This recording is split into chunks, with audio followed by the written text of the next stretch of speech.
Gostaria de deixar alguns pontos aqui, infelizmente a testemunha não vai responder às perguntas, preparei aqui diversas, que era para esclarecimento, né, dessa CPMI, mas de qualquer maneira, eu gostaria de deixar aqui alguns pontos elencados. Primeiro, há uma notícia aqui do dia 28/8/2023, que diz o seguinte: CPMI do dia 8 de janeiro não precisa ouvir Bolsonaro para indiciá-lo, diz relatora. A todo momento, assim como o senador Exalcir disse, há uma parcialidade muito grande de quem deveria ser a juíza, de quem deveria avaliar todos os fatos. Essa CPMI ela foi aberta para apurar tanto ações quanto também omissões. E as linhas investigativas, por mais divergentes que sejam, deve ter no mínimo uma lógica, deve ter no mínimo um embasamento de argumentos. A gente vê, por um lado, a oposição aqui compostas, né, por deputados majoritariamente aqui de direita, indo para uma linha onde você tanto quer ver as arbitrariedades jurídicas que aconteceram, tanto também com relação às omissões.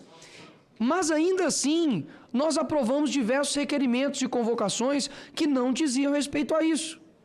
Por quê? Afinal de contas, nós queremos investigar. Não uma investigação seletiva, uma investigação que blinda as pessoas, mas uma investigação que vai apurar os fatos.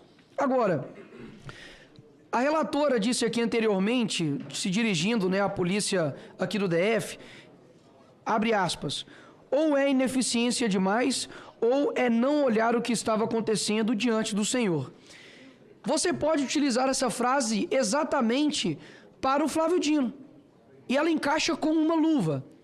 Até mesmo porque, passa aí para mim, por gentileza, os tweets que eu separei do senhor Flávio Dino no dia 7/8/2023. Diz o seguinte: além de todas as forças federais disponíveis em Brasília e da atuação constitucional do governo do Distrito Federal, teremos nos próximos dias o auxílio da Força Nacional. Assinei agora portaria autorizando a atuação em face de ameaças veiculadas contra a democracia. Pode passar, por gentileza. Desde cedo, isso é no dia 7/1/2023, às 10h18. Desde cedo, eu e os diretores gerais da PF e da PRF estamos em diálogo e definindo novas providências sobre atos antidemocráticos que podem configurar crimes federais. Vamos manter a sociedade informada. Pequenos grupos extremistas não vão mandar no Brasil. Aí eu te pergunto, colocando aqui a frase da então relatora, é ineficiência demais ou não era olhar o que estava acontecendo diante do Senhor? Afinal de contas, onde estava a Força Nacional de Segurança? Nós trouxemos aqui o fotógrafo da Reuters, que deixou claro que ele estacionou ali no estacionamento do Ministério da Justiça e que ele viu a Força Nacional de Segurança ali. Ou seja, por que não houve também um emprego disso? Porque o próprio Flávio Dino, o próprio ministro da Justiça, disse que no dia anterior, ele assinou aqui a portaria do Ministério da Justiça, 272/2023, empregando a Força Nacional, abre aspas, para auxiliar na proteção da ordem pública e do patrimônio público e privado entre a rodovia de Brasília e a Praça dos Três Poderes, assim como na proteção de outros bens da União situados em Brasília nos dias 7, 8 e 9 de janeiro. Ou seja, se não foi protegido, essa responsabilidade tem que estar em alguém. Agora, se aplicar a mesma régua que a relatora aplicou para a polícia do Distrito Federal, também vai ter que ser preso o G. Dias. E espero, inclusive, que a relatora tenha o mesmo tino, a mesma gana que inquiriu os demais para poder também inquirir o G. Dias. Eu quero ver aqui das pessoas de esquerda, deputados, senadores, senadoras, a mesma gana, a mesma disposição em inquirir o G. Dias, que era responsável pelo Plano Escudo. Afinal de contas, se ele tivesse sido efetuado, como o senhor Anderson Torres disse aqui, só uma bomba, nas palavras dele, iria destruir o planejamento. E o grande responsável por esse Plano Escudo é o general Gonçalves Dias, que é o general instituído por Lula. Agora, quando nós vamos ligando os pontos, quando não se diz respeito, por exemplo, às câmeras do Ministério da Justiça, por que a base aqui do governo Lula, a base do Dino, que foi colocado aqui para poder defendê-lo e blindá-lo, por que não ficou indignado quando a totalidade das câmeras não foram enviadas? Por que quando a gente fala em convocação do comandante da Força Nacional de Segurança, a esquerda permanece silente? Horas. Não quer investigação? Não quer apurar todos os fatos? Por que há uma blindagem por parte aqui dos deputados para o Flávio Dino? Por que não foi, por exemplo, chamado aqui o Capelli, que foi o interventor um dia após? Por que não é chamado aqui o Flávio Dino?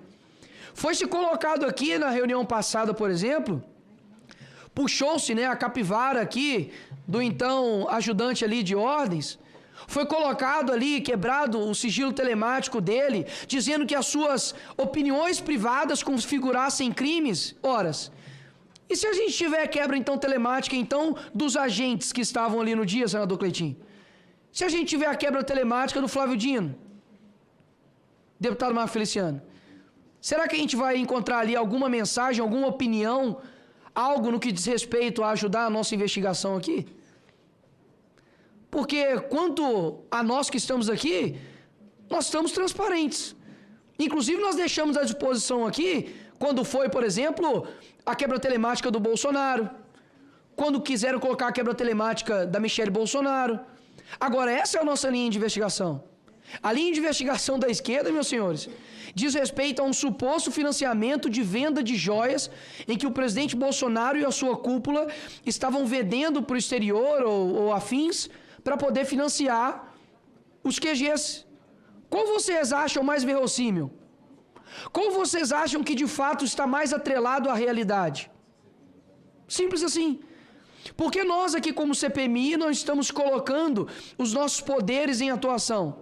Por exemplo, eu acredito que ao não enviar as câmeras, a deixar claro de que não foram a sua totalidade que o Flávio Dino enviou, e se escusou ainda dizendo que ele só poderia intervir com autorização do governo, sendo que isso é mentira, porque nós temos aqui hoje o senador Moro, que anteriormente já foi também ministro da Justiça e que empregou a Força Nacional de Segurança quando ocorreram manifestações aqui, inclusive manifestações de milhões de pessoas, e nem sequer uma lixeira foi quebrada.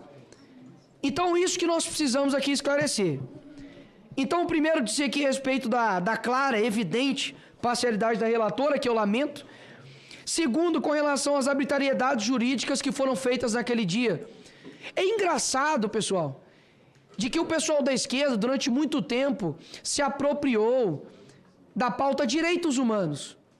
E eu não vi nenhum. Primeiro que nem assinaram para poder abrir essa CPMI. Mas segundo, nenhum deles aqui deram um pio sequer com relação à investigação das arbitrariedades das pessoas que foram presas indevidamente. Você teve uma pessoa que foi presa que é um autista de grau nível 5, onde inclusive nós tivemos ali também um morador de rua sendo preso ali no balaio com todos os outros. Houve alguma nota de repúdio? Inclusive eu pergunto, né, onde está a OAB? Porque quando é bandido, quando é menino, né, que não tem responsabilidade pelos seus atos, de 16 anos, que cometeu latrocínio, horas, é uma vítima, é o meio que ele vive. Quando é essa pessoa, vem movimentos sociais, vem a OAB, vem instituições de fora, exteriores, vem todo o pessoal da esquerda se envolver com relação a isso. Mas quando diz respeito a pessoas que estavam aqui, e inclusive chegaram no dia após ao dia 8, ou chegaram à noite depois da quebradeira, daí, de fato, não tem compaixão, não há direitos humanos. Ou seja, nunca foi de fato pelos humanos. Sempre foi, na verdade, uma seletividade para quem eles querem usar como forma eleitoreira. Tudo aqui se significa isso. Até mesmo porque utilizam aqui os 10 minutos que têm aqui, não para poder investigar, não para poder inquirir, mas para poder fazer com que há um desgaste do opositor eleitoral, que no caso é Jair Bolsonaro. Então, assim, eu lamento hoje, gostaria muito de fazer perguntas para o senhor esclarecedoras, mas o senhor permanece no seu direito de silêncio, que é constitucional, mas aproveito aqui esse momento para deixar claro, tanto as omissões quanto às arbitrariedades jurídicas que ocorreu e quanto também à parcialidade infeliz que a gente está vendo aqui nessa CPMI, mas que acredito que a verdade irá prevalecer. Obrigado, presidente.